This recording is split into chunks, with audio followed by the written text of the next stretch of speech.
ओम नमः सिद्धिभ्यः। ओम नमः सिद्धिभ्यः। ओम नमः सिद्धिभ्यः। निर्मल ज्ञान परिठिया कम कलंक डहेवी। अपाल दऊ जेड़ परू ते परमा पेड़वी। संतप्त मानस शांत हो जिनके गुणों की गान। वे वर्धमान महान जिन विचरे हमारे ज्ञान। योगसार प्रवचन आचार्य योगेंद्र देव द्वारा जो कृत योगसार ग्रंथ है उस पर पूज्य गुरुदेव श्री ने जो प्रवचन किए हैं उसके आधार से अपन चर्चा कर रहे हैं। ग्रंथ को कहने का निमित्त व प्रयोजन इस पे अपनी चर्चा चल रही है। इधर को आ जाओ ना, पास में कोई है तो है नहीं।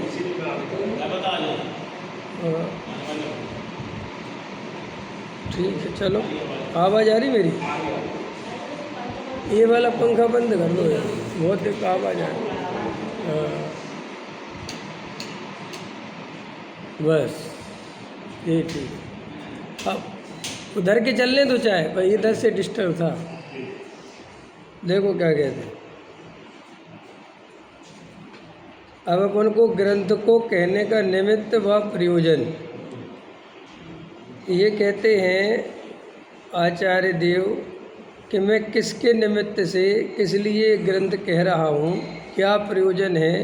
तो कहते हैं देखो, संसारा भय भीया हम मोकम लाल सिया हम। अपा सम्मोहन कई कह दोहा एक मरना हम।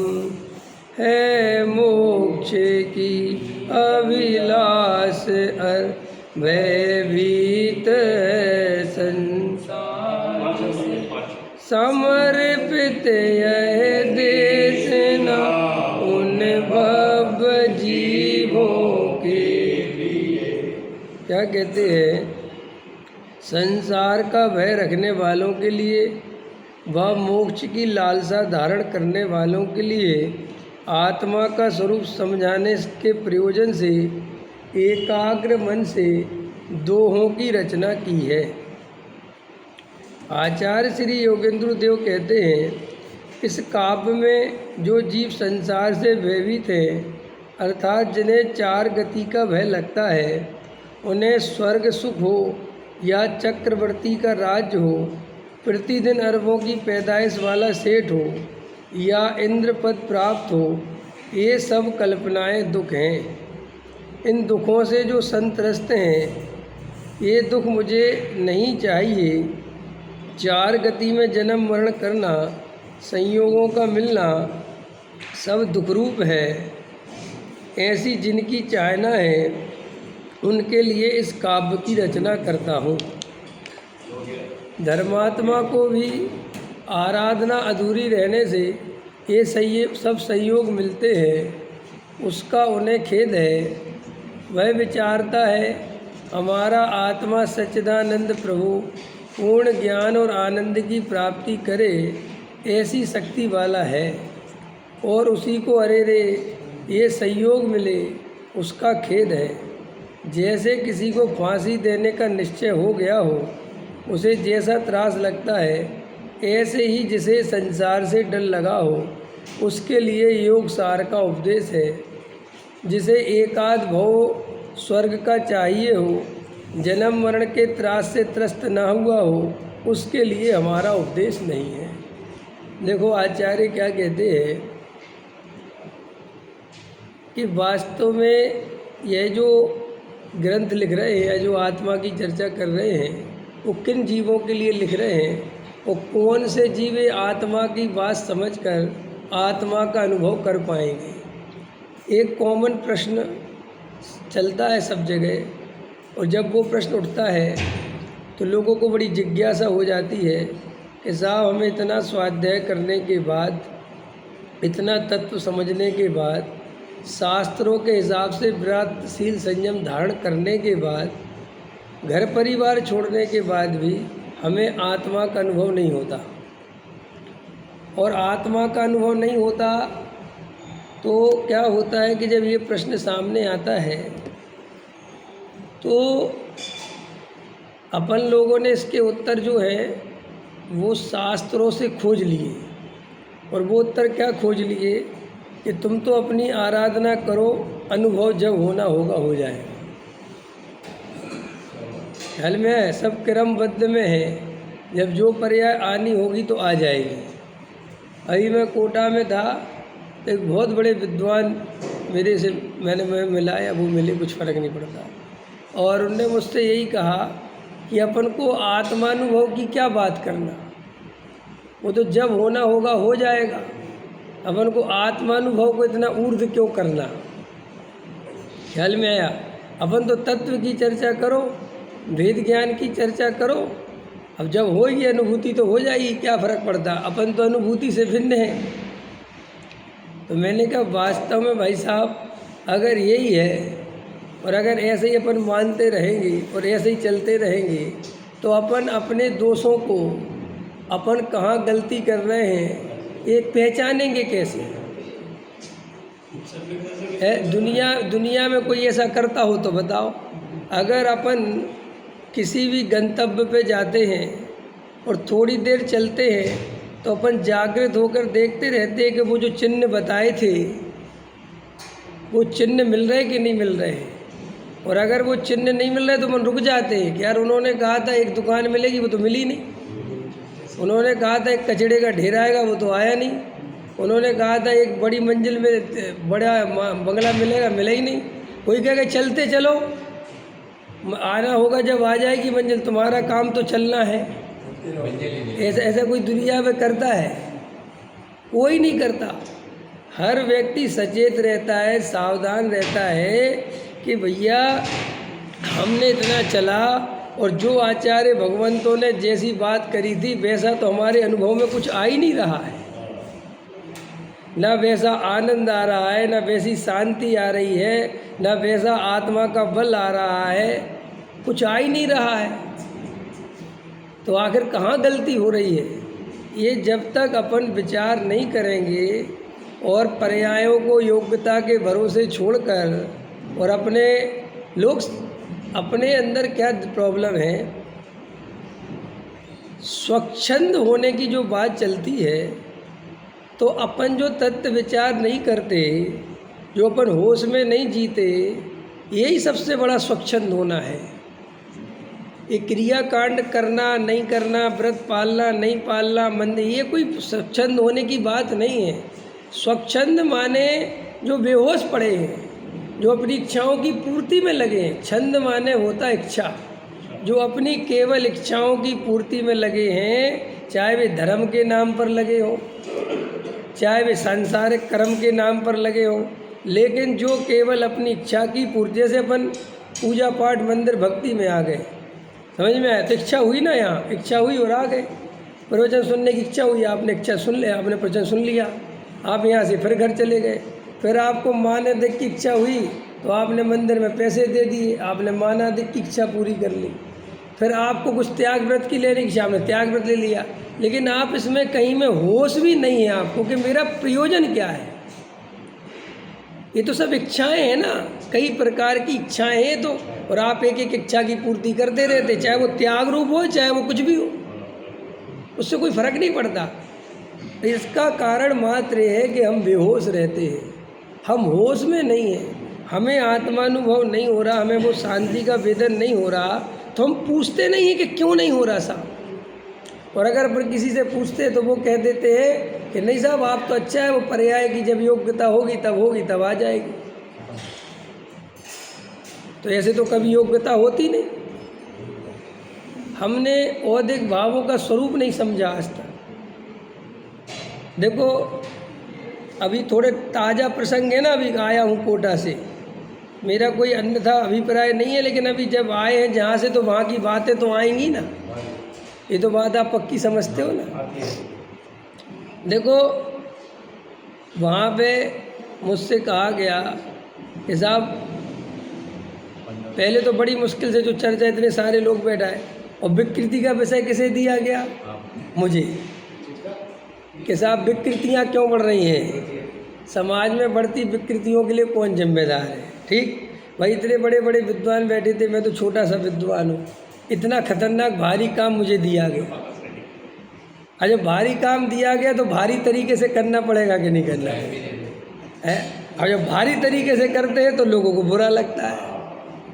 लोग कहते हैं कि साहब भाषा की मर्यादा होनी चाहिए, ये होना चाहिए। हमें सब पता है, हम मर्यादित बोलना भी है, लेकिन तुम मर्यादा में समझते कहाँ हो? मर्यादा में जो बोल रहे हैं तुम सुनते रहते हो। देखो रमेश जी, अपने को व्यवस्थित मंदिर आना चाहिए, अपनी परिणति का ध्यान रखना चाहिए, अपन सब मोक्षु भाई, ये सब लोरियाँ हैं तुम्हारे लिए। ये तो पहले सो जाते हैं, ठीक है सुनाओ।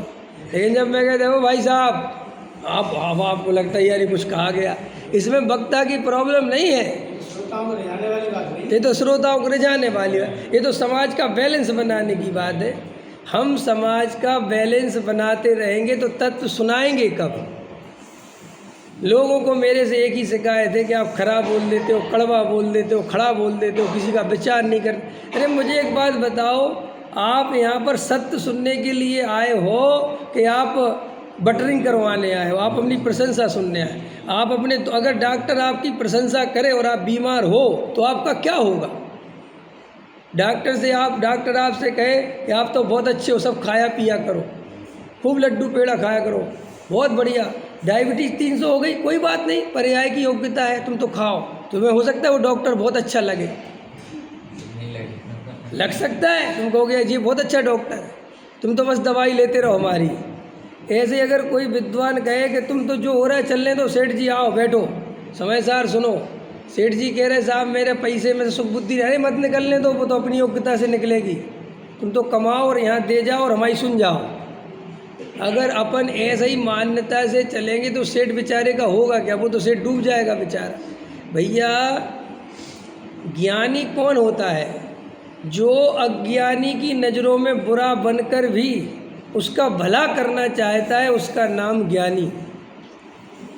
इसे इतिहास उठाकर देखो, जितने भी महापुरुष हुए समाज की नज़रों में वे बहुत बुरे बने, समाज ने उन पर पत्थर फेंके, उन्हें गालियाँ दी, उनको काले झंडे दिखाए, उनके खिलाफ पत्र निकाले, लेकिन वे उन समाज का भला तब भी करते रहे। वे समाज को फिर भी कहते रहे भूला भगवान छे, आज नहीं तो कल समझेगा। लेकिन समझना यही पड़ेगा कि क्या समझना पड़ेगा कि दया दान पूजा भक्ति में धर्म नहीं, पंथ संप्रदाय में धर्म नहीं। समझ में, हम किसी पंथ संप्रदाय का पोषण करने के लिए हमारा जन्म नहीं हुआ है, ये हमें समझना ही पड़ेगा।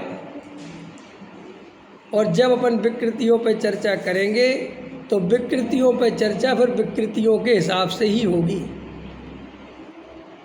फिर हम वहाँ समझौता वाली शैली नहीं ला सकते, क्योंकि समझौता वाली शैली आप लेके आएंगे तो फिर वो बात नहीं हो पाएगी जो होनी चाहिए। और मैं ये जो अपन देखो, अब मैं आकर हूँ तो छद्मस्त, केवल ज्ञानी तो हूँ नहीं कि सारी बातें एक बार में सब कुछ बोल दूँगा। तो बातें तो क्रम से ही आएंगी ना, और क्रम से भी आएंगी, और कभी कभी शब्द की चूक भी हो जाती है। शब्द की चूक यूँ हो जाती है कि जैसे अपन ने बोला कि साहब सेठिया मानी हो गए और पंडित लोभी हो गए, तो अब इसका अर्थ क्या है? इसका अर्थ सारे सेठियों के लिए नहीं बोल रहा मैं, और सारे पंडितों के लिए नहीं बोल रहा मैं। और ये बात बुरी भी किसे लगेगी? जो हुआ होगा। अब अगर किसी को बुरा लगा है उस बात से, तो गारंटी से उसे अपने मन में टटोलना चाहिए कि मुझे बुरा क्यों लगा। वहाँ मेरे पास खबर आई कि साहब बहुत लोग दुखी हो गए। हमने कहा जितने दुखी हो गए उनको ले आओ मेरे पास। भाई हम भी तो पूछे तुम्हें दुख किस बात का हुआ? कि साहब लोगों के हृदय में ठेस पहुँची, पहुँचने दो ना, डरते क्यों? इंजेक्शन लगेगा तो सुई लगेगी तो थोड़ा तो चुभेगी तो, लेकिन कड़वी दवाई दोगे तो जवान को अच्छी लगेगी तो नहीं, लेकिन रोग वो ही ठीक करेगी। लोग कहते हैं कि साहब आप अभी बहुत छोटे हो, तो ठीक है, छोटे हैं जब तो बोलेंगे ऐसा तब तो बड़े होंगे, नहीं समझ में आया। और अगर हम बड़े होने का इंतज़ार करेंगे, अगर ज्ञानी बड़े होने का इंतज़ार करते तो भाई साहब ये सत्य तो कभी निकल के ही नहीं आ पाता। अगर वे देखते रहते जे तुम्हारी पिताजी की उम्र के हैं, जे तुम्हारे दादाजी की उम्र के हैं, जे तुम्हारी बड़ी माँ की उम्र की है, तो बड़ी बहन है, तो वे सत्य बोल ही नहीं पाते। लेकिन जब अपन इस तत्व ज्ञान की गद्दी पर बैठते हैं तो यह सब रिश्ते खत्म हो जाते हैं। छोटे बड़े का सिस्टम खत्म, अनादर किसी का नहीं, लेकिन वस्तु का स्वरूप ऐसा है जब सत्य का प्रतिपादन होता है तो जिनके मन में चोर होता है उन्हें बुरा लगता ही है। मैंने बोला नहीं मिली नारी तो बन गए ब्रह्मचारी। अब आदमी को ये क्या बोल रहे, तो तुम्हें बुरा क्यों लग रहा, तुम तो असली ब्रह्मचारी हो ना। भाई नकली जो बना होगा उसको बुरा लगना ही चाहिए, क्योंकि वो समाज के साथ खिलवाड़ कर रहा है ना, धोखा दे रहा है ना। जब तुम ब्रह्मचारी के योग्य आचरण नहीं पालते, तुम्हारा खान पान उठना बैठना एक ब्रह्मचारी की तरह है ही नहीं, और तुम अपने नाम के आगे ब्रह्मचारी लगाते हो, तो इस श्रद्धा का लूटना है कि नहीं, तो इसका पाप लगेगा कि नहीं लगेगा। और सम्यक दर्शन होगा ऐसी परिणति में। कल मैंने वहाँ बोला, मैं आज मुझे वहाँ तो टाइम नहीं मिलेगा, मैं कहा था, इसलिए मैं भी 5-6 दिन और शताब्दी वर्ष बनाऊंगा, इसलिए मुझे पता था कि मैं इतने 5-10 मिनट में सारी बातें क्या क्या कहूँगा। लेकिन मैं एक एक बात जो बोल के आऊँ, मैंने क्यों बोली, किस अभिप्राय से बोली, वो मैं आज के वचन में बताऊँगा। जैसे मैंने एक बात वहाँ बोली थी कि साहब पंडित जो है लोभी हो गए, समझ में आया। तो ऐसा नहीं है, सारे पंडितों के लिए थोड़ी बोल रहे हैं हम, ये तो दोष बताए उसी के लिए जा रहे हैं जिसमें हो, बहुत अच्छे विद्वान हैं सब कुछ है, लेकिन लोभी भी बहुत हैं। सेठियों का थैला उठा के चलने वाले भी बहुत हैं, सेठियों के आगे पीछे दौड़ने वाले भी बहुत हैं। और समाज जो सेठिया वर्ग है वो ऐसे विद्वानों को हाईलाइट करवा रही है जो उनका थैला उठा के चले, जो उनके पैसे इकट्ठे करा के चले। ऑलराउंडर विद्वान चाहिए समाज को। क्या चाहिए, उनका विधान भी करा दे, मौका पड़े तो प्रवचन भी कर दे, कथा भी सुना दे, सब कर दे, भाई ऐसा विद्वान ले आओ, समझ में आया। और पैसा भी इकट्ठा करा दे। तो बोलो हमारा पैसा इकट्ठा कराना प्रयोजन है कि आत्म कल्याण करना प्रयोजन है। और याद रखो, आत्म कल्याण करने की भावना से अगर तत्व सुनोगे तो कल्याण हो पाएगा। और अगर सामाजिक दृष्टि से समाज का भला आज तक कोई नहीं कर पाया, कोई कर भी नहीं सकता, याद रख लो जीवन भर। और सत्य कभी समाज में चलता ही नहीं, समाज का कभी मोक्ष नहीं होता। क्या कहा मैंने, मोक्ष हमेशा वज्रसेन जी आपका अपना होगा। आप ये सोचो कि विवेक भी मोक्ष चले जाएं, देवेंद्र जी मोक्ष चले, सबकी चिंता करोगे तो क्या होगा, क्या होगा भाई साहब, इनका तो पता नहीं, लेकिन आपका गारंटी से नहीं होगा। हम जो मैंने बोला था कि साहब वो मेरा नाम काट देते हैं, तो वो एक बोला था ना वो संचालक महोदय कि आपको बुरा लग रहा, वो मैंने सुना नहीं, भाग्य से नहीं, मैंने सुना ही नहीं कि क्या कोई बोला, मैं कुछ और उस तरफ था ना बोलने में। भाई साहब मुझे बुरा नहीं लगा ना, मैं वहीं जवाब दे देता, फिर सुना नहीं मैंने। भाई मैं ये थोड़ी बता रहा हूँ कि मुझे बुरा लग रहा है, मैं ये बता रहा हूँ कि हम कितने दोगले लोग हैं।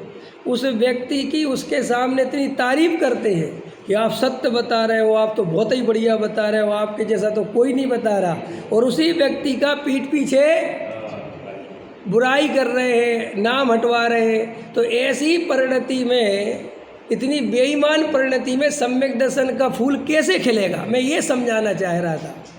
मेरे को बुरा लगता है, मेरे को क्या बुरा लगता है, मुझे तो पता भी नहीं चलता कि कहाँ मेरा नाम लिखा और कहाँ, मुझे तो बाद में, बहुत बाद में पता चलता है। लेकिन अगर अपन ऐसा, मैं ये नहीं कह रहा हूँ, अगर आपको विवेक पसंद नहीं है तो कम से कम उसकी प्रशंसा तो मत करो उसके सामने। जितनी घनघोर बुराई करो ना, एक तरफ रहो ना एक पार्टी में, लेकिन जो दल बदलू नेताओं के काम है, ऐसे काम नेता करते हैं, अभिनेता करते हैं। समझ में आया? पंडित विद्वान अगर ऐसे काम करते हैं तो वो नेता अभिनेता से कम नहीं है। लेकिन आजकल तो उनका नेता कोई घुस गया उसमें, जिसके आंगन में अमीरी के सिजर लगते हैं, हाँ, जिसके आंगन में अमीरी के सिजर लगते हैं, हाँ, उनके उनके उन जीवों के ऐप भी, हाँ, हुनर लगते हैं। जगत को हुनर लगते हैं। हाँ, ठीक है, ठीक है। समझ में आया कि नहीं आया? मेरे कहने का मतलब ये है, हम एक तरफ तो गुरुदेव श्री के जैसे निर्मल तत्व ज्ञान की बात करते हैं, आखिर प्रश्न है ना, ये इतना निर्मल तत्व ज्ञान समझ में आया, आखिर विकृत कैसे हो गया? आखिर इसमें इतनी विकृति, और आपने पीछे सुबह आपने खुद कमेटी बनाई ना, विकृतियां बढ़ गई, तो इसके लिए जिम्मेदार कौन है? भाई श्रोता कह रहा कि हम जिम्मेदार नहीं है, सेठिया कह रहा हम जिम्मेदार नहीं है, और विद्वान कह रहा हम जिम्मेदार। भाई जिम्मेदार है कौन? कोई तो अपने ऊपर जिम्मेदारी लेगा। मैं ले रहा हूँ जिम्मेदारी, विद्वान इसके लिए जिम्मेदार है, और श्रोता अपनी जिम्मेदारी लेके हम अपने जिम्मेदार हैं, और सेठिया अपनी जिम्मेदारी लेके हम जिम्मेदार। जब तीनों अपने दोष स्वीकार करेंगे तब वो विकृति मिटेगी। अकेले विद्वान ही लेने तो काम हो जाएगा। हाँ, क्यों? विद्वान मार्गदर्शन करता है समाज का। और देखो, अब सुनो, मैं फिर से बोलता हूँ, मैं ये सारी बातें अज्ञानी पंडित, अज्ञानी सेठ, अज्ञानी ब्रह्मचारी, अज्ञानी संत साधु के बारे में बोल रहा हूँ। मैं ये बात ज्ञानियों के बारे में नहीं बोल रहा हूँ, और अगर किसी को बुरा लगे तो गारंटी से वो अज्ञानी है, और अगर मेरे से लड़ने आए तो और बड़ा अज्ञानी है। समझ में आया कि नहीं आया? ये मैं किसी ज्ञानियों के लिए तो कभी बोल ही नहीं सकता। ये तो सारी बात देखो भाई, आप प्रतिबुद्ध को समझाएंगे ना, कुंद कुंद भगवान। हम जो चर्चा कर रहे हैं आप प्रतिबुद्धों के लिए कर रहे हैं, हम तो मानी सेठों की निंदा कर रहे हैं, अच्छे सेठों के लिए थोड़ी बोल रहे जो सरल हृदय है। हम तो भाई, अब अगर आप मानी हो तो आपको बुरा लगेगा, और अगर आप वास्तविक हो तो आप कहोगे बहुत सत्य, बढ़िया, बिल्कुल ठीक है, ज़रूरी है। आया पॉइंट समझ में आया? तो भैया मेरे को बुरा नहीं लगता, मेरा नाम, मैं तो ये बता रहा हूँ कि ऐसे दोगलेपन छोड़ो। हम विद्वान एक तरफ समय सार पढ़ा रहा है और एक तरफ सूट बूट पहन के आ रहा है, समझ में आया? सूट बूट की स्टेज चल रही है, और एक तरफ हम वैराग्य की बातें कर रहे हैं, तो मैचिंग नहीं करता। एक तरफ हम कहते हैं कि आधुनिकीकरण जरूरी है, क्या कहते हैं? आज समाज बदल गया, ये बदल गया, तो आधुनिकीकरण, गुरुदेव का समय लग। तो भाई साहब आधुनिकीकरण करोगे तो फिर वो गुरुदेव वैसा तत्व वैसा रह नहीं जाएगा, फिर नहीं समझ में आया? क्योंकि तत्व की जो बात है वो चाहे चौथा काल हो चाहे पांचवा काल हो, वो जैसा है वो वैसा ही रहेगा, और आपको वैसा ही सुनाना पड़ेगा। आप उसमें रंग राग लगाओगे कि थोड़ा भक्ति भी करा लो, थोड़ा विधान भी करा लो, थोड़ा गा लो, थोड़ा आध्यात्मिक भजन बना लो, आप उसमें कितना ही मिर्च मसाला डालोगे, और जितना मिर्च मसाला डालोगे उसका मूल स्वाद खोता चला जाएगा। आया समझ? मूल स्वाद समझ गए? आज अपन ने क्या किया, थोड़ा ये भी ले लो, थोड़ा ये भी कर लो, थोड़ा ये भी कर लो, थोड़ा ये भी कर लो। ये जो मिर्च मसाला खाने की आदत पड़ गई ना, उससे क्या हुआ कि जो असली लौकी का स्वाद था वो तो चला गया, मिर्च मसाले रह गए। ऐसे ही मूल तत्व ज्ञान, जो प्योर तत्व ज्ञान है, वो हमारे इस रंग राग में, भले ही हमने उसे अध्यात्म का नाम दे दिया, भले ही उसमें हमने बड़े बाबा की जगह आत्मा शब्द रख लिया, लेकिन अंदर से है वो राग की पूर्ति का काम। आया समझ में? हम बड़े ही बड़े संकुल, बड़ी बड़ी संस्था बना रहे, भले ही उन पे गुरुदेव श्री का फोटो लगा रहे, सब कुछ कर रहे, लेकिन अंदर अभिप्राय में गुरुदेव श्री का माल गायब हो रहा है। आया समझ में? तो अपने को कोई बुरा नहीं है, अपन तो जो परम सत्य है वो बता रहे, और ये सोचना चाहिए लोगों को कि ये कितनी बुराई लेके बता रहा है। अगर मुझे मानाधिक का पोषण करना होता, मुझे सेठियों से पहचान बढ़ानी होती, मुझे पूजना होता, तो मैं इतनी रिस्क लेता? है, जहाँ मुझे बोलने पर पता है कि अभी तक जो कुछ बचा है वो भी आज ख़त्म होने वाला है।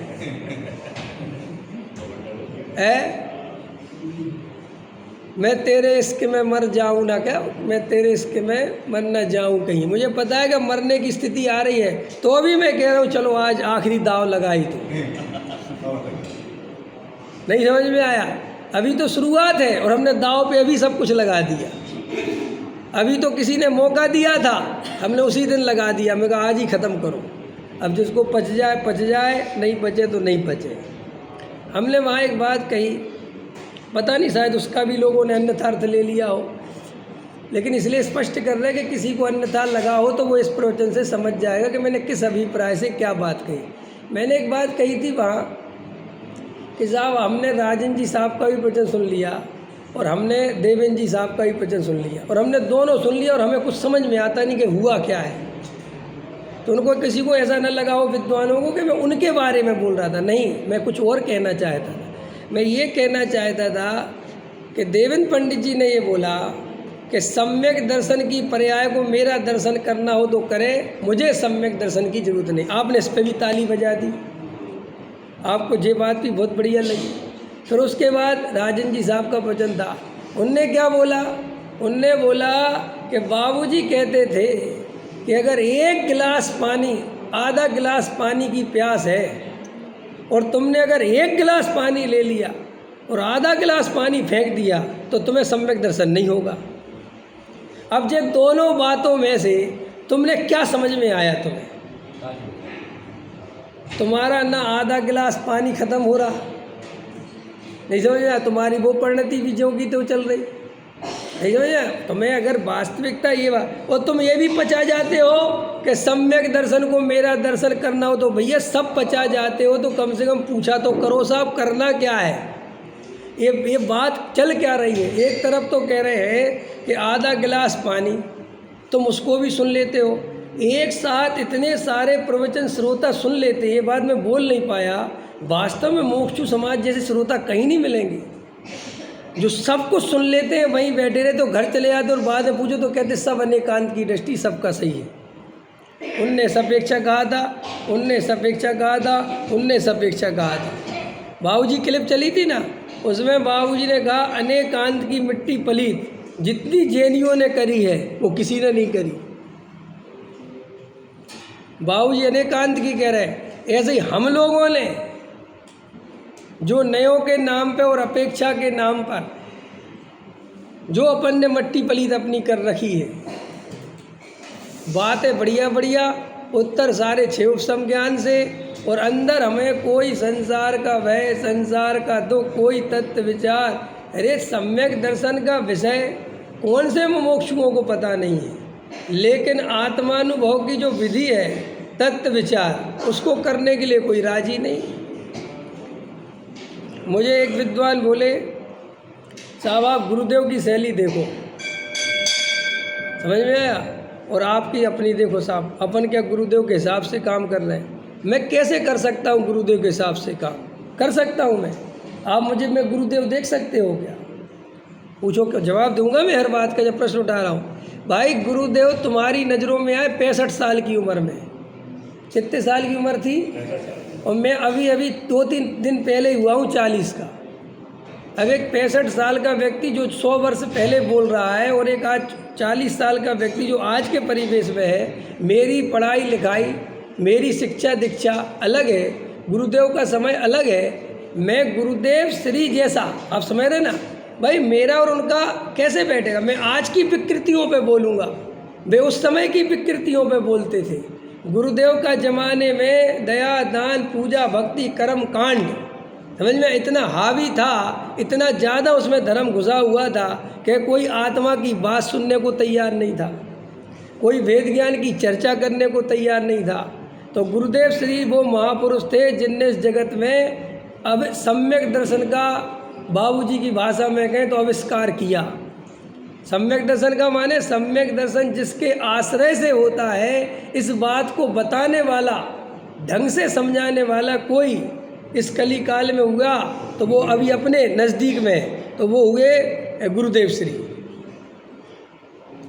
अब गुरुदेव श्री के समय जो समस्याएं थी वो मेरे सामने नहीं है, मेरे सामने तो पक्के मुमुक्षु ही बैठे हैं, जिन्हें मुझे भेद ज्ञान नहीं समझाना, जिन्हें मुझे वो कर्म कांड में धर्म नहीं है, दया दान पूजा भक्ति में धर्म नहीं, ये नहीं समझाना। मेरे साथ समस्या ये है कि इतना समझने के बाद अप्लाई क्यों नहीं हो रहा, मुझे ये समझाना है। वज्रसेन जी समझ में आया? मेरी समस्या ये थोड़ी कि मुझे बच्चन जी को 7 तत्व सिखाने, मुझे इनको ये सिखाना है कि दया दान पूजा भक्ति में धर्म नहीं है, ये सिखाना है क्या? आप में से किसी को ये बात सीखना है क्या? तो फिर ये नहीं सीखना तो मैं इस पर क्या बोलूँ अभी? अब श्रोताओं को, जो अच्छे पुराने श्रोता हैं, उनको ये पूछना चाहिए पंडित विद्वानों से कि साहब हमें अब समझने समझाना बहुत है, हमें तो ये बताओ कि हमारी गलती क्या है जो हमें अनुभूति नहीं होती, हमारी गलती क्या है जो हमें सच्चा श्रद्धान नहीं होता, हमारी गलती क्या है कि हमें मानादिक में मजा ही आता चला जाता है। हम 70 साल के हो गए और हमारी मानादिक में सुख बुद्धि नहीं टूट रही। साहब मतलब समझ में नहीं आया? ट्विंकल समझ में ऐसे समझो कि तुम 70 साल के हो गए, 65 साल के, और हम तुमसे कह रहे हैं कि बहुत बढ़िया प्रवचन होना है, आ जाओ, तो तुम नहीं आ रहे। कह रहे अरे साहब हमने बहुत सुना है, बहुत समझा है, हमें कोई ज़रूरत नहीं है, हम तो घर पे बैठ के ही सब कर लेंगे। और हमने कहा आज तो मैं सभा का अध्यक्ष बनाया है, तो तुम दौड़ के आ गए। तो अध्यक्ष भाई साहब पहली बार बन रहे क्या? जब अध्यक्ष तुम 50 बार बन गए, उससे मन नहीं भरा तुम्हारा? बड़े बड़े सेठिया, बड़े बड़े पंडित बूढ़े हो गए बेचारे, बेचारे नहीं कह रहे उस अर्थ में, न फिर लोग गलत अर्थ निकाले, बेचारे मैंने बुढ़ापे की अवस्था में पहुंच गए, समझे? तो भी राग नहीं टूटा, कसाई नहीं टूटी, नहीं समझ में आया? पुजवाने का राग नहीं टूट रहा। कैसे भी करके समाज में अपनी वो पहचान, वो प्रतिष्ठा बनी रहे, बीमारी में भी पहुंच रहे। और काय के लिए पहुंच रहे? जो मैंने कल बोला था ना, अटेंडेंस लगवाने आते हैं, तो बहुत बुरा लगा किसी को, किसी ने कहा आप क्या वो बात करते हो साहब, सब अटेंडेंस लगवाने आते हैं। मैंने कहा तुम आते हो क्या? बोले नहीं मैं तो नहीं। भाई तुम खत्म बात। ये यार कोडामल जी साहब कहते हैं जब हम शराब की निंदा करेंगे तो कलार को बुरा लगेगा, लेकिन साहूकार को बुरा थोड़ी लगेगा। जो शराब बेचता है उसको तो बुरा लगेगा, लेकिन जो किराना बेचता है उसको क्यों बुरा लगेगा? जो कपड़ा बेचता है उसे क्यों बुरा लगेगा? उसे तो उल्टा अच्छा लगेगा कि भैया ये शराब ख़त्म करवाओ ताकि आदमी सद्बुद्धि आए, 2 पैसे कमाए तो मेरा कपड़ा लेके जाए, वो तो ये सोचेगा। तो मैंने उनसे कहा कि आपको बुरा लगा क्या? बोले नहीं नहीं मुझे तो बिल्कुल नहीं लगा। जब ऐसे सामने बात करो आदमी की, तो फिर आदमी इसलिए हमने से बात भी करना छोड़ दिया, कहते इससे बात भी नहीं करना। कई वहाँ पे लोग इधर उधर भागते फिर रहे थे, मैं जहाँ जाऊँ उधर से भाग लगे, पकड़ना लेना, पूछेगा ही क्यों क्यों इतने तुम इतने पुराने हो के भाग रहे हो? क्या समझे तुम सोचो अंदर से हमारी क्या स्थिति। हम इतने डरे हुए लोग, बोल मैं रहा, सुन नहीं रहे तुम, बोल मैं रहा और घबरा दूसरे रहे। क्यों डर रहे हो? क्या डरना? कि साहब लोग बुरा माने हो ना, मान जाओ ना बुरा, कि दान नहीं देंगे मत देना ना, मेरे बाप का है क्या, मुझे क्या फ़र्क पड़ता है, मंदिर बने नहीं बने। नहीं साहब जिन शासन की पर सुनो, ये सब बातें जो तुमने जो करेले पे चाशनी लपेट ली है, जिन शासन की प्रभावना, नीम कड़वी नीम पे क्या लपेट ली है ये चाशनी। साहब जिन शासन की प्रभावना, साहब अपना धर्म, कोई अपना धर्म नहीं होता। कई लोग कहते मेरे को मिले, बोले तुम अपने ही मुमुक्षुओं की बुराई करते हो। मैंने कहा तुम्हारे मोक्षु अपने होंगे, मेरा तो अपना केवल शुद्धात्मा है। केवल ज्ञानी परमात्मा के सामने बात कह सकते हो कि भगवान थोड़ा सोच समझ के बोलना है, अपने लोग बैठे हैं और वीतरागी भगवान तुम्हारी सुनेंगे। केवल ज्ञानी परमात्मा ऐसा भेद करते हैं कि जे अपने मोक्षु है, जे व्यवहारी है, जे अजैन है, ऐसा भेद करते हैं केवल ज्ञानी परमात्मा। मुनिराज ऐसा भेद करते हैं? मुनिराज कभी जाति पूछते हैं तुम्हारी? कभी ये पूछते हैं कि तुम किसको फॉलो करते हो? और सुनो, वो जो क्लिपें चल रही थी बाबूजी की, मैं तो कुछ भी नहीं बोल रहा था, वे तो उससे भी खतरनाक बोल रहे थे, लेकिन बाबूजी का पचा जाएंगे क्योंकि वो बाबूजी थे। एक भाई साहब तो बोले वो बाबूजी थे, तो मैंने कहा दो कि बाबूजी एक ही थे, अब दूसरा बाबूजी बन ही नहीं सकता। ये कैसी कैसी अपन ने सिस्टम बना रखे। एक गुरुदेव हो गए तो दूसरे गुरुदेव पैदा नहीं हो सकते क्या? और अगर तुम पैदा नहीं होने देते हो तो तुम सबसे बड़े अपराधी हो। इसका मतलब दूसरा कोई अब सम्यक दृष्टि तुम पैदा ही नहीं करना चाहते, तुम तो बस उन्हीं के पैर पकड़ के मोक्ष जाना चाहते हो। भाई नए बाबूजी आने चाहिए, नए गुरुदेव। क्या मतलब? अरे गुरुदेव मतलब गुरुदेव ने जो तत्व दिया तो और गुरुदेव बने, और बाबूजी बने, और डॉक्टर साहब बने। यही तो है ना उसका ध्येय और उद्देश्य। ये आगे जिन शासन की प्रभावना का मतलब क्या है कि भाई एक जाएगा दूसरा झंडा पकड़ेगा, एक जाएगा दूसरा पकड़ेगा, यही है ना। लेकिन नहीं, हम तो समझौतावादी हो गए, विचारवादी हो गए, पंथवाद संप्रदायवादी हो गए, अपना एक घेरा बना लिया, अपनी एक कम्युनिटी बना ली, और उस कम्युनिटी में अपने हिसाब से एडजस्टमेंट करते रहो, दुनिया की निंदा करते रहो, इन सब की तारीफ करते रहो, दुनिया को पापी कहते रहो, इन सबको धर्मात्मा कहते रहो। सारी दुनिया अभव्य है, हम सब भव्य हैं। ऐसे धर्म नहीं होता। ये तो सब पंथ संप्रदायवाद है, ये तो सब जातिवाद है। देखो भाई, अगर हम सामाजिक होंगे तो हम राजनीतिक हुए बिना नहीं रहेंगे। क्या कहा मैंने? हम जितने सामाजिक होंगे उतने हम राजनीतिक हुए बिना नहीं रहेंगे। मैंने बहुत सारी बातें थी कि वहाँ बोलने के लिए अवसर ही नहीं था। देखो, एक विद्वान वो है जो नेता की तरह बोलता है। किसकी तरह बोलता है? ये नेता की तरह बोलना कैसा होता है? नेता की तरह बोलना ऐसा होता है कि नेता को अंदर से तुमसे कुछ लेना देना नहीं होता। वो तो ये पता कर लेता है कि जेएनयू की कमेटी है या जेएनयू की किसकी। अगर जेएनयू की होगी तो बोलेगा जय जिनेंद्र। समझ में आया? उसे तुमसे कोई लेना देना नहीं। एक तरह के ऐसे भी विद्वान होते हैं जो जैसा देश देखा वैसी बात बना दी, वैसा बोलने लगे, वैसी प्रशंसा कर दी, और पीठ पीछे उसी की निंदा करते हैं। मैं ऐसे कितने लोगों को जानता हूँ जो मेरे से अकेले में कार्यक्रम की निंदा करते हैं कि सही नहीं हो रहा, ये सही नहीं हो रहा, और बाद में उसी मंच पे उसी कार्यक्रम की घनघोर प्रशंसा करते हैं। ये दोहरा चारित्र हमें कहाँ लेके जाएगा? मैं ये नहीं कह रहा हूँ कि आप प्रशंसा मत करो या निंदा मत करो, लेकिन एक तरफ रहो। अगर निंदा करनी है तो फिर निंदा ही सही, और अगर प्रशंसा करनी है तो प्रशंसा ही सही। नहीं समझ में आया? आप ये मत करो कि हमें बुला लिया तो कार्यक्रम बहुत अच्छा था और हमें नहीं बुलाया तो कार्यक्रम बहुत बुरा था। ऐसी परिणति में आत्मानुभूति नहीं होती।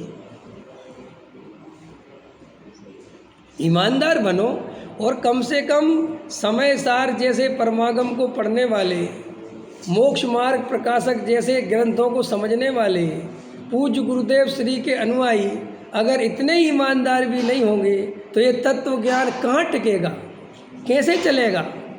इतनी ईमानदारी तो बेसिक हमारे अंदर होना ही चाहिए। साधर्मी वात्सल्य पूरा होना चाहिए बजसेन जी, दिनेश जी, लेकिन मायाचार नहीं होना चाहिए। क्या कहा मैंने? साधर्मी वात्सल्य पूरा होना चाहिए, लेकिन मायाचार। देखो, बहुत सी बातों में बाबूजी की और डॉक्टर साहब की बनती नहीं थी।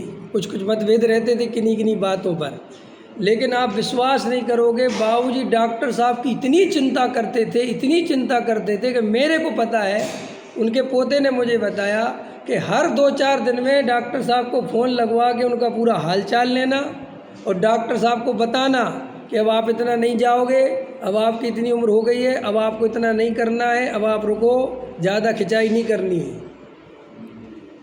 सोचो बात, कितना वात्सल्य रहता होगा। और डॉक्टर साहब, जी बाबूजी जी, सोचो कितने उन लोगों के अंदर प्रेम था। आज हम कितने औपचारिक हो रहे हैं, हम अंदर से अपना अधिकार तक नहीं समझ रहे। हम कह रहे तुम कूदते हो तो कूद जाओ। एक विद्वान गलत जा रहा है तो बड़ा विद्वान इतना हृदय से कह नहीं पा रहा कि इधर आओ, तो मेरे बच्चे जैसे हो, गलत करते हो सब। इतना अपन कह नहीं पा रहे। अपन कह रहे हैं रिश्ते कहेंगे तो यार ये अपना दुश्मन बन जाएगा, और ये अभी अपनी जो इज्जत करता है वो ये कल अपनी इज्जत नहीं करेगा। ये ऐसी स्थिति है हमारी। हम किसी के गुरु कैसे बनेंगे? अगर गुरु शिष्य की इज्जत की चिंता करे तो वो गुरु किस बात का? नहीं समझ में आया? गुरु तो वो है कि शिष्य का भला तब तक करना चाहता है कि चाहे शिष्य गाली ही क्यों ना देना लगे, वो फिर भी उसके प्रति उसको करुणा रहती है कि काश से सत्य समझ जाता। नहीं समझ में आया? ये तो सब अंदर से गहराई से जब आपके अंदर हमारे अंदर जब आता है, जब हम अपना स्वयं तत्व विचार करते हैं। अगर हम तत्व विचार नहीं करेंगे, ईमानदारी से आत्मा की अनुभूति की हमें झलक नहीं, ललक नहीं, तो हम ये सही निर्णय नहीं कर सकते। देखो साहब, अगर हमारी सही दिशा होगी तो ही हमारी सही दशा होगी। अगर हमारा उद्देश्य सही नहीं होगा, हमारा अभिप्राय ठीक नहीं होगा, तो हम परिणाम और क्रिया के आधार से कितने ही धर्म करने की कोशिश करेंगे, धर्म कभी नहीं हो सकता। ये बिल्कुल अंदर गहराई में समझ लो। देखो भाई, इस दुनिया में दो सबसे ईमानदार तत्व हैं, सबसे ज़्यादा ईमानदार। वो आपको सारी दुनिया के बारे में अगर आप ध्यान से देखोगे, जागृत होकर देखोगे, तो वो आपको परम सत्य का दर्शन कराते हैं। वो दो तत्वों का नाम है परमात्मा और आत्मा। चोर सारी दुनिया से चोरी छुपा ले, लेकिन केवल ज्ञानी के ज्ञान से और उसकी आत्मा के ज्ञान से वो चोरी छुपती नहीं। तो हुए दो ईमानदार तत्व के नहीं। हम दुनिया के सामने कितने ही धार्मिक बन जाएं और दुनिया हमें कितने ही धर्मात्मा समझ ले, लेकिन अगर अपन अंदर से धर्मात्मा नहीं है तो अपना आत्मा जानता है कि नहीं जानता? बोलो। आप सब लोग यहाँ बैठे हो, ईमानदारी से बताओ, आपको अपनी अंदर की परिणति पता है कि नहीं? आप सम्यक दर्शन चाहते हो कि नहीं, आपको पता है कि नहीं? बोलो असेठ जी, है कि नहीं? बोलो। नहीं हो तो बताओ। और हम सम्यक दर्शन के लिए क्या कर रहे हैं, ये हमें पता है कि नहीं? और तुम इतना ईमानदार आत्मा लेके अंदर बैठे हो और दूसरों से जाके पूछते हो कि हमें धर्म क्यों नहीं हो रहा। अरे आधा घंटा कमरे में स्वयं के बारे में लिखो, अपनी डायरी उठाओ, लिखो कि मैं कैसा हूँ। अपने मायाचारी के बारे में लिखो, अपने भेद ज्ञान के बारे में लिखो, अपनी परिणतियाँ क्या क्या चलती हैं, अपन समाज में कितना मायाचार करते, लिखो सबके बारे में। 1 मिनट में आपकी रिपोर्ट आपके हाथ में होगी। फिर आप अपना साइन खुद करना, लिखना कि ऐसी परिणति में सम्यक दर्शन होना चाहिए कि नहीं होना चाहिए। आप खुद निर्णय करना ना, दूसरा क्या सर्टिफिकेट देगा तुम्हें? और दूसरा सर्टिफिकेट कभी दे ही नहीं सकता, क्योंकि दूसरे का सर्टिफिकेट सच्चा कैसे हो सकता है? या तो केवल ज्ञानी दे सकते हैं या हम खुद दे सकते हैं, बीच वाला कोई नहीं दे सकता। इसलिए बातों को बुरा मत मानो, बातों को विचार करो जो कही गई है। ये तो सोचना चाहिए कि कम से कम अभी 1 आध 2 4 आदमी ऐसे तो हैं कि वे बोल रहे हैं, बता रहे हैं, नहीं श्रुत का दीपक बुझ ही गया। फिर अगर बाबूजी आज से 2500 साल पहले, नहीं समझे, वे विकृतियों पे कुठाराघात नहीं करते, वे उतनी ताकत से नहीं बोलते, नहीं समझ में आया, तो क्या होता? जब उनके कहते कहते कहाँ से कहाँ आ गए हम, उनकी किल्पे सुनते सुनते कहाँ से कहाँ आ गए हम।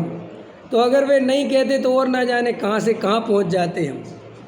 मैंने इसलिए कहा था कि बाबूजी अगर आज होते तो डंडा लेके बैठते, अपन अब डंडे की स्थिति में आ गए।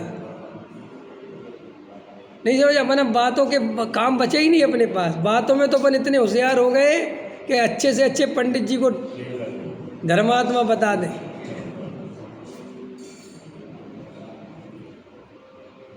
तो हमारे अंदर से मानादक में सुख बुद्धि नहीं टूट रही, पैसे में से सुख बुद्धि नहीं टूट रही। मैंने वहाँ बोला कि भैया धन में से सुख बुद्धि, धन में से सुख बुद्धि टूट गई, धन क्या चीज़ है? तो एक बोले स्पर्श रसगंध वर्ण।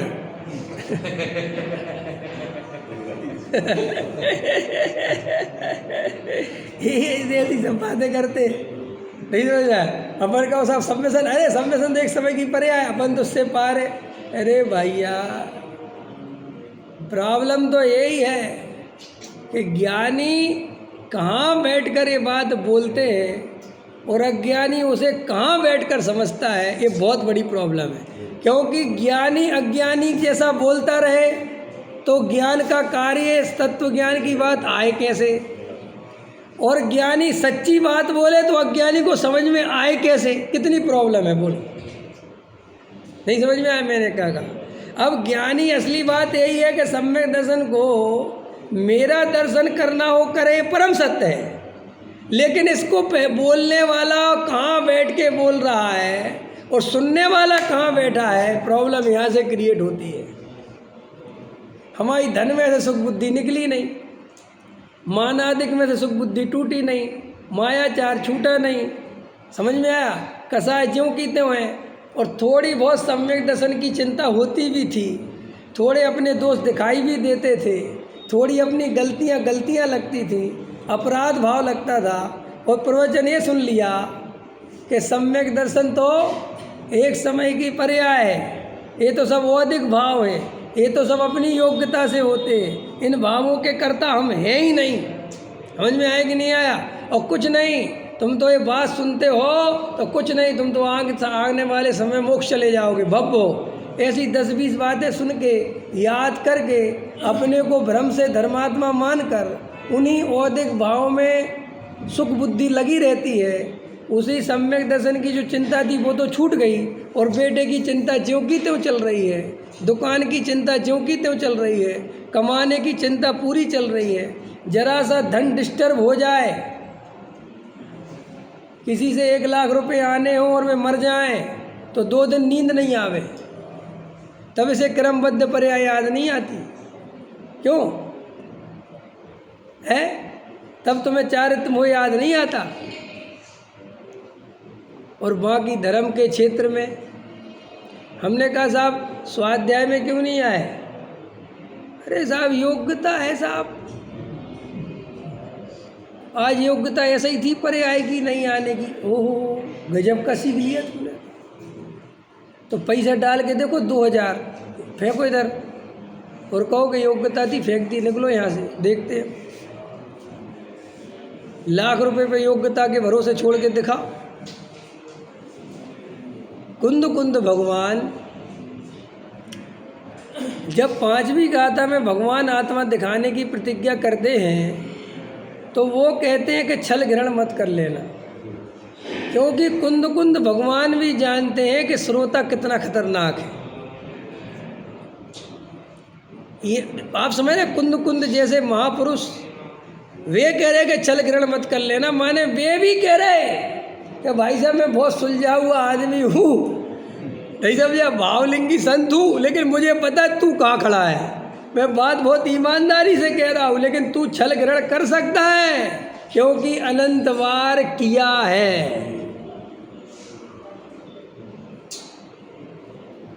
इसलिए और देखो सौगानी जी की द्रव्य दृष्टि प्रकाश, जब प्रकाश सुत्ते हुई और जब प्रकाश में आई तो गुरुदेव ने देखी तो बहुत प्रसन्न भी हुए, और निहाल भाई की तो कितनी प्रशंसा खुले मुख से गुरुदेव ने की है, सबको पता है। लेकिन उसी पुस्तक को गुरुदेव ने कहा ये समाज में नहीं बंटनी चाहिए। सोच सकते हो आप, गुरुदेव जैसा व्यक्ति तो रात दिन भगवान आत्मा के गीत गा रहे हैं, वो कह रहे ये पुस्तक बंटनी नहीं चाहिए, यहाँ रख दो। 100 छपी तो बोले यहाँ रख दो मेरे यहाँ, मैं पात्र जानकर मैं देखकर परीक्षा करके दूंगा ये। यहाँ तक कि अभी मैं कलकत्ता गया तो पता चला कि उनके घर वालों तक को नहीं दे रहे थे वे, तो उनके घर वालों ने कहा हमें तो दे दो, हमारे पिताजी का मार्ग हम तो देख लें। बोले भैया पचा नहीं पाओगे। सोचो गुरुदेव जैसा व्यक्ति कितने विचारशील है। ऐसा नहीं है आप, अरे अभी देखो समय का ध्यान रखना आज। हाँ, वो अभी पंडित जी नहीं रहे ना इंदौर वाले, रतन चंद पंडित, समाधि मण हो गया। उनका एक प्रवचन प्रकाश में आया, अभी तक तो नहीं आया था, अभी आया। उस प्रवचन को सुना मैंने। अपन क्या कल्पना कर सकते हैं, उनने भाई साहब 7 मिनट में समय सार का सार सुनाया, और इतना बढ़िया सुनाया कि मैं तो आत्मा मेरी प्रसन्न हो गई कि कौन व्यक्ति कहाँ बैठा है, तुम क्या समझ सकते हो। 7 मिनट में वो क्या प्यारा समय सार सुनाया। 7 मिनट में पूरा समय सार, एक एक अधिकार का नाम और उसमें क्या आया और उसको कैसे है, इसका ऐसा कैसे, इसका ऐसा कैसे, बताओ। सुनना आप प्रवचन। और देखो मैं तो उनके बारे में बता रहा हूँ कि गुरुदेव श्री, समझ में आया, जब इंदौर आए, ठीक है, और वो पंडित जी भाई ब्रह्मचारी जी थे ना, तो उनको मिले उसी जगह पे, वो रुके रहते थे एक छोटी जगह पे। तो गुरुदेव श्री उनकी कुटिया में पहुंच गए मिलने के लिए, खुद ही वही घूमते घूमते। और भैया लगन किया माने शादी बनाई क्या? तो बोले नहीं साहब मैं तो आराधना। बहुत अच्छा, तो यहाँ करते हो आप आराधना? बोले मुझसे गुरुदेव श्री एक बात करते रहे। बोले बहुत अच्छा है, यही आराधना करना। समझ में आया? कुछ नहीं रखा। और इतना बढ़िया संबोधन, और उनकी पूरी की कोई व्यवस्था में कमी नहीं आनी चाहिए। सोचो, कोई ऐसे ज्ञानियों की आप वास्तव में अपन विचार ही नहीं कर पाते। वर्णी जी और गुरुदेव श्री का मिलन हुआ सम्मेसकर में, समझो, जबकि गुरुदेव श्री के खिलाफ पूरी धारा चल रही थी, लेकिन वर्णी जी ने कहा भरी सभा में कि समय सार अगर मैं भी सुनाऊंगा तो ऐसा ही सुनाऊंगा जैसा गुरुदेव श्री कांजी स्वामी सुनाते हैं, क्योंकि उसका परम सत्य यही है। बहुत कहा वर्णी जी को कि आप गुरुदेव के खिलाफ बोलो ना, परम सत्य तो यही है भाई साहब। जो ज्ञानी लोग होते हैं वो कभी समाज से दबते नहीं हैं, वो समाज से कभी डरते नहीं हैं, सेठियों की कभी गुलामी करते नहीं हैं। चाहे सेठिया कितना ही बड़ा हो, समाज कितना ही बड़ा हो, चाहे उसे निकालने की धमकी दे दे तो वो निकलने को तैयार हो जाता है, लेकिन वो समाज के दबाव में कभी आता नहीं। यही तो है उस आत्मा का बल। एक पंडित साहब की बहुत अच्छी रचना है, ध्यान है। मुझे है स्वामी उस बल की दरकार, जिस बल को पाकर स्वामी आप हुए भव पार। मुझे है स्वामी उस बल की दर। भाई साहब, चौथे गुणस्थान का कमाल है कि उसमें व्यक्ति अगर पहुंच जाए तो शेर की तरह गरजता है। कौन से गुणस्थान में? चौथे ही में। मोक्ष मार्ग का पहला सोपान, जिसमें आदमी दृष्टि से बन जाता है भगवान, वो गरजता है। फिर मुनिराजों की क्या बात करना, बोलो फिर मुनिराज कैसे होंगे? पंचम स्थान वर्ती श्रावक, त्यागी वृत्ति ब्रह्मचारी कैसे होने चाहिए? और फिर केवल ज्ञानी परमात्मा। शेर भी आओ, समझ में आया कि नहीं आया? इंद्र भी आओ, सब आओ, और एक साथ सब बैठ के सुनते हैं। भैया, बातें अच्छी अच्छी कर लेने से हम अच्छे नहीं हो जाते। जिनवाणी पे अच्छे कवर चढ़ा लेने से हम सम्यक दृष्टि नहीं हो जाएंगे। तो सब चढ़ाएं कि नहीं? चढ़ाओ। हम उसके अर्थ में नहीं कह रहे, हम इस अर्थ में कह रहे कि हम जी औपचारिक बातें बढ़िया बढ़िया सीख कर जो अपने को धर्मात्मा समझने लगते हैं, हम तो साहब भव्य हैं, हम तो जिनवाणी सुनते हैं। भाई साहब, जिनवाणी अनंत बार सुनी है। अगर जिनवाणी सुनने से अकेले कोई मोक्ष जाता तो हम कब के चले जाते। साहब हमारी कसाय बहुत मंद है साहब, हम तो साहब ऐसा भोजन करते, ऐसा करते। अनंत बार मुनि बने हैं, अगर इससे मोक्ष जाते तो कब के चले जाते। लेकिन हृदय में जैसी सरलता, जैसी आत्मानुभूति की सच्ची प्यास हमारे अंदर होनी चाहिए, अगर वो नहीं है, देखो भाई जिनवाणी तो अगाध है, जिनवाणी पढ़ने पढ़ाने वाले बेशुमार हैं। समझ में आया? जिनवाणी में अपेक्षाएं कई प्रकार की हैं, सब बातें अपेक्षाओं से सही हो जाती हैं। प्रथमान योग भी सही हो जाता है, करणान योग भी, प्रथमान योग भी, द्रव्यान योग भी। लेकिन सुनो भाई साहब, सबको सही करते रहोगे सब जगह समझौता करते रहोगे, अपेक्षाएं लगाते रहोगे, तो ये आत्मा अनुभव में आने वाला नहीं है, ना मेरे, ना आपके, ना किसी के। मैं भी आप में ही शामिल हूँ, मैं कोई अलग से नहीं कह रहा हूँ। मैं तो सिर्फ ये कह रहा हूँ कि हमें तत्व के प्रति ईमानदार बनना चाहिए अगर आत्मानुभव करना है तो। यहाँ जो ये बात इनने कही योगेंद्र देव ने कि अगर तुम्हें संसार से भय लगता नहीं तो आत्मानुभूति होगी नहीं, अगर धन में से सुख बुद्धि निकलती नहीं तो सम्यक दर्शन होगा। ये मत पढ़ाई कर लेना कि सम्यक दर्शन पहले होगा, धन में से सुख बुद्धि बाद में निकलेगी। ये पढ़ाई मत कर लेना। क्यों? इसलिए कह रहा हूँ कि धन में से सुख बुद्धि निकलेगी पहले वज्रसेन जी, लेकिन निकली है ये सच्ची कहलाएगी सम्यक दर्शन पे। आया समझ में क्या कहा मैंने? निकलेगी पहले, निकली है, निकलेगी बाद। वो फल के आधार से उसका निर्णय सच्चा होता है। जैसे बच्चे ने पढ़ा तो है, लेकिन रिजल्ट अगर 0 आ जाए तो हम नहीं मान सकते कि पढ़ा है। रिजल्ट आने के बाद ये निर्णय होगा कि तूने पढ़ा है। ऐसे ही तुम्हें संसार में से सुख बुद्धि पहले तोड़नी पड़ेगी, तब आत्मानुभूति होगी। लेकिन आत्मानुभूति होगी तो ही पता चलेगा कि तुमने तोड़ी थी।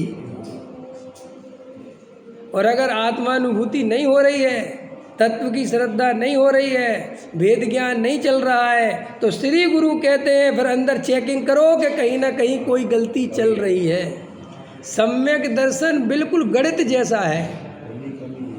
अगर जय माला, वो कौन सी माला होती थी? जय माला नहीं, उत्तर माला।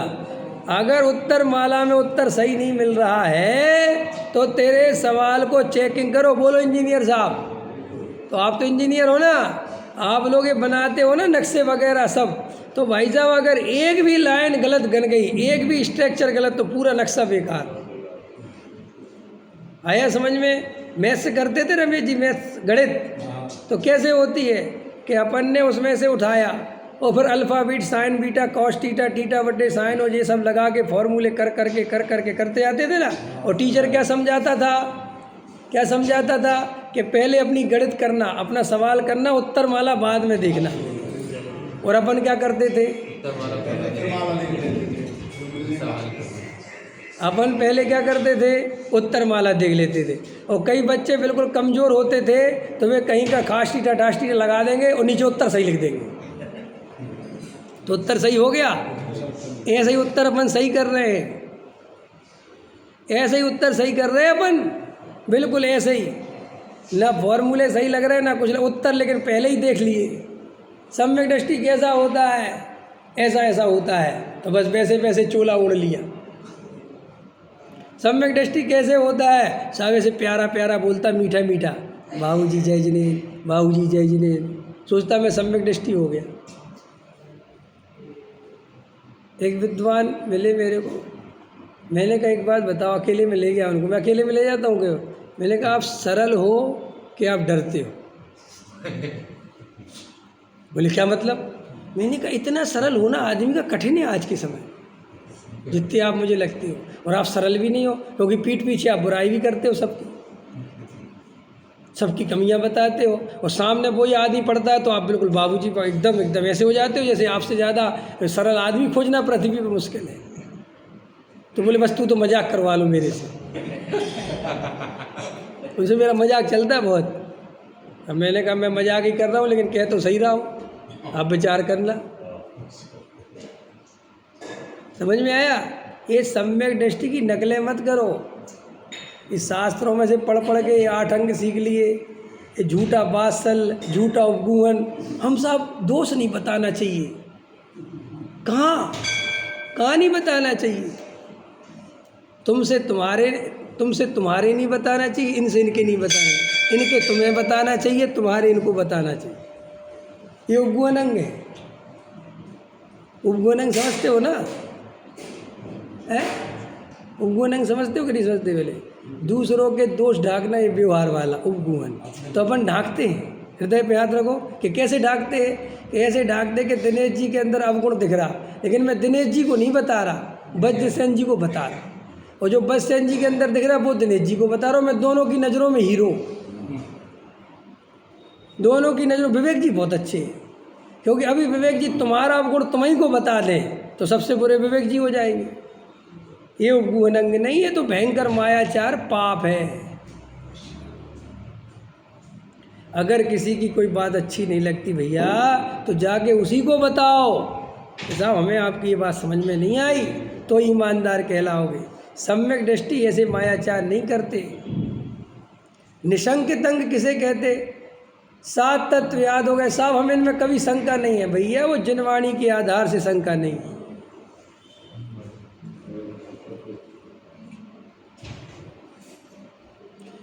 अभी एक विषय आया था ना कि साहब हमें और कुछ पता हो चाहे नहीं पता हो, हमें ये जरूर पता है कि दृष्टि के विषय में पर्याय शामिल नहीं है।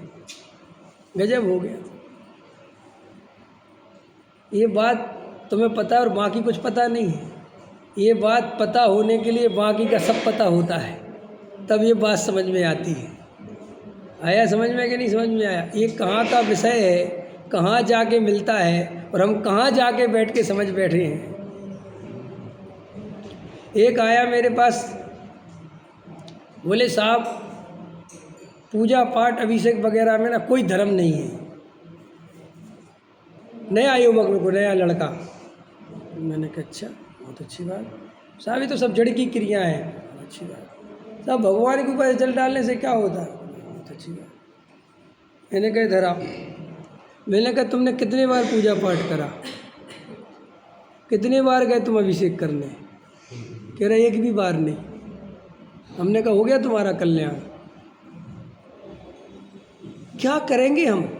ये समझ गए, सिखाई जो तुम्हारी ऐसी सिखाई होती है। भैया गुरुदेव श्री कह रहे दयादान पूजा भक्ति में धर्म नहीं, और जिंदगी में सबसे ज़्यादा दयादान पूजा भक्ति उन्हीं के जीवन में करने के बाद वे विरतशील संयम, जिनको कह रहे हो सबसे ज़्यादा 45 वर्ष तक करते रहे। करने के बाद जब ये कोई कहता है कि इनमें धर्म नहीं, वो अनुभव है। क्या करने के बाद इनमें धर्म नहीं, जब ये कोई कहता है तो अनुभव है। और तुम दूसरे की सुन के बिना ही कहे बोलते रहते हो, वो कोई अनुभव नहीं है, वो तो रटी रटाई विद्या है। गहराई से विचार करना, आत्मानुभव अगर करना है तो यहाँ पर जो योगसार में चल रही है अपनी चर्चा क्रम से चलेगी। अभी तो मैंने उन बातों को क्लियर किया इस प्रवचन के माध्यम से कि कोई बातें आधी अधूरी रह जाती है तो लोगों को समझ में नहीं आती कि मैंने किस अपेक्षा क्या कहा, क्योंकि समय कम होता है ना। तो भैया अपन गहराई से तत्व विचार करें, ईमानदार बने, तभी अपने को आत्मानुभूति होगी। ये सब मायाचारी फायाचारी छोड़ें, मानादिक में सुख बुद्धि छोड़ें, धन आदिक में सुख बुद्धि तोड़ें, शरीर संयोग में एकत्र बुद्धि तोड़ें, तभी अपन आत्मा की ओर बढ़ पाएंगे। और अपन आत्मा की ओर बढ़ें, इसी मंगल भावना के साथ अभी बात पूरी करता हूँ।